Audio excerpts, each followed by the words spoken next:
जेका तव्हां अॼु दुरूद जी महफ़िल कराई आहे माशाल्लाह, ये केतिरी तादाद में आहे ऐं केतिरनि ॾींहंनि खां तव्हां हिनखे शुरू कयो आहे? जी जी साईं, अल्हम्दुलिल्लाह। ही जेको आहे हिते सचल साईं सरदार ते हर साल सफ़र महीने जो पहिरियों जुमो हिते महफ़िल दुरूद पाक थींदी आहे।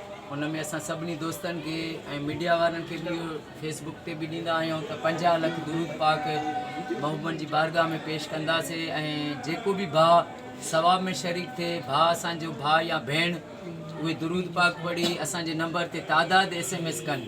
पोइ अल्हम्दुलिल्लाह हिन साल सचल साईं जे हिन प्रोग्राम में असांखे जेके दुरूद पाक मिलिया आहिनि 95 लख ऐं 40,000 अॼोके हिन महफ़िल में दुरूद पाक मिलिया आहिनि। ऐं उन खां अलावा दुरूद किरोड़ी 2000 तस्वीरूं दुरूद किरोड़ी क़ुरान पाक जा 4 ख़तम पाक उहे मिलिया आहिनि। ऐं उन खां अलावा ॿी सलवात आहे। पोइ जुमिले जेका बि थी अलाह तोखे तुंहिंजे हबीब खे गवाह करे उहो महबूबनि जी बारगाह में पेश कईसीं। ऐं जेको अल्हम्दुलिल्लाह हे जेको एडवोकेट हाई कोर्ट आशिक़ रसूल मोहतरम जनाब साईं मुजाहिद हुसैन फुलपोटो साईं बादशाह साईं जन हे प्रोग्राम कराईंदा आहिनि।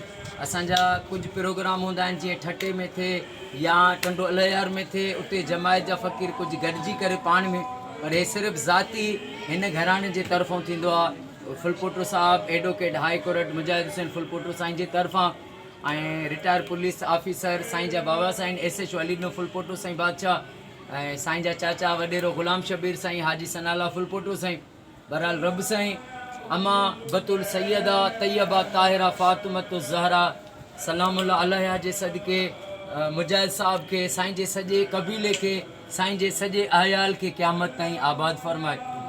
ऐं ही जेके वली सगोरा आहिनि हिननि अमन जो पैगाम ॾिनो आहे। सूफ़ियुनि पीरनि फ़क़ीरनि जी सिंधड़ी सुहारी, हिननि वटि तफ़रीक़ेबाज़ी न आहे। जीअं क़ुरान मना कई आहे फ़िरका न विझो।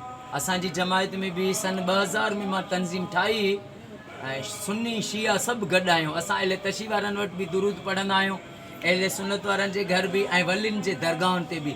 सिंध जो को शहर न आहे, को ॻोठु न आहे जिते असां न विया हुजूं। जेकमबाद हुजे, घोटकी हुजे, टंडो अलयार, ठट्टो, हर सिंध जे सॼे हर जाते बि कोई चवंदो आहे असां उते दुरूद पाक पढ़णु वेंदा आहियूं। ऐं इंशाअल्लाह ताला भेटाई साईं जे हिन बैत सां जेसीं साह पसाह तेसीं नीह निभाइबो, ॼाणे पोइ अलाह केरु हूंदो कंहिंसां भला।